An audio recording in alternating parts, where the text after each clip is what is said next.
एक बार भगवान बुद्ध जेतवन विहार में रह रहे थे। भिक्षु चक्षुपाल भगवान से मिलने के लिए आए थे। उनके आगमन के साथ उनकी दिनचर्या, व्यवहार और गुणों की चर्चा भी हुई।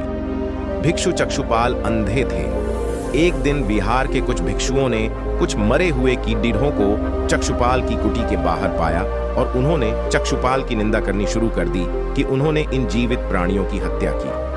भगवान बुद्ध ने निंदा कर रहे उन भिक्षुओं को बुलाया और पूछा कि क्या तुमने भिक्षु को कीड़े मारते हुए देखा है?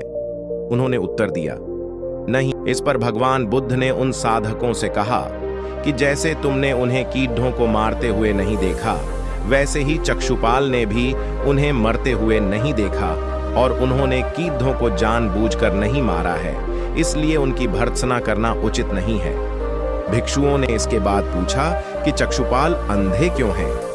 उन्होंने इस जन्म में अथवा पिछले जन्म में क्या पाप किए? भगवान बुद्ध ने चक्षुपाल के बारे में कहा कि वे पूर्व जन्म में एक चिकित्सक थे।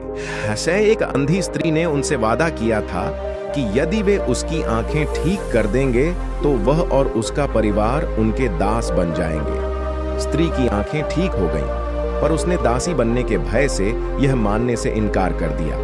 चिकित्सक को तो पता था कि उस स्त्री की आंखें ठीक हो गई हैं, वह झूठ बोल रही है। उसे सबक सिखाने के लिए या बदला लेने के लिए चक्षुपाल ने दूसरी दवा दी। उस दवा से महिला फिर अंधी हो गई। वह कितना ही रोई पीटी, लेकिन चक्षुपाल जरा भी नहीं पसीजा। इस पाप के फल स्वरूप अगले जन्म में चिकित्सक को अंधा बनना पड़ा। एक बार भगवान बुद्ध अपने अनुयायियों के साथ किसी गांव में उपदेश देने जा रहे थे। उस गांव से पूर्व ही मार्ग में उन लोगों को जगह जगह बहुत सारे गड्ढे खुदे हुए मिले।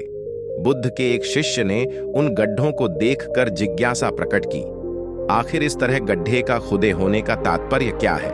बुद्ध बोले, पानी की तलाश में किसी व्यक्ति ने इतने गड्ढे खोदे हैं। यदि वह धैर्य पूर्वक एक ही स्थान पर गड्ढे खोदता तो उसे पानी अवश्य मिल जाता, पर वह थोड़ी देर गड्ढा खोदता और पानी न मिलने पर दूसरा गड्ढा खोदना शुरू कर देता। यदि वह धैर्य पूर्वक एक ही स्थान पर गड्ढेड़ खोदता तो उसे पानी अवश्य मिल जाता, पर वह थोड़ी देर गड्ढा खोदता और पानी न मिलने पर दूसरा गड्ढा खोदना शुरू कर देता। व्यक्ति को परिश्रम करने के साथ धैर्य भी रखना चाहिए। अमृत की खेती। एक बार भगवान बुद्ध भिक्षा के लिए एक किसान के यहाँ पहुंचे। तथागत को भिक्षा के लिए आया देखकर किसान उपेक्षा से बोला, श्रमण, मैं हल जोतता हूं और तब खाता हूं। तुम्हें भी हल जोतना और बीज बोना चाहिए और तब खाना खाना चाहिए। बुद्ध ने कहा, महाराज, मैं भी खेती ही करता हूं। इस पर किसान को जिज्ञासा हुई और वह बोला, मैं न तो तुम्हारे पास हल देखता हूं, ना बैल और ना ही खेती का स्थल। तब आप कैसे कहते हैं कि आप भी खेती ही करते हो? आप कृपया अपनी खेती के संबंध में समझाइए।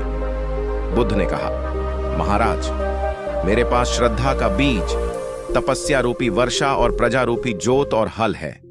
पाप भीरुता का दंड है, विचार रूपी रस्सी है, स्मृति और जागरूकता रूपी हल की फाल और पेनी है।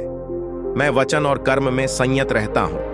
मैं अपनी इस खेती को बेकार घास से मुक्त रखता हूं और आनंद की फसल काट लेने तक प्रयत्नशील रहने वाला हूं। अप्रमाद मेरा बैल है, जो बाधाएं देखकर भी पीछे मुंह नहीं मोड़ता है।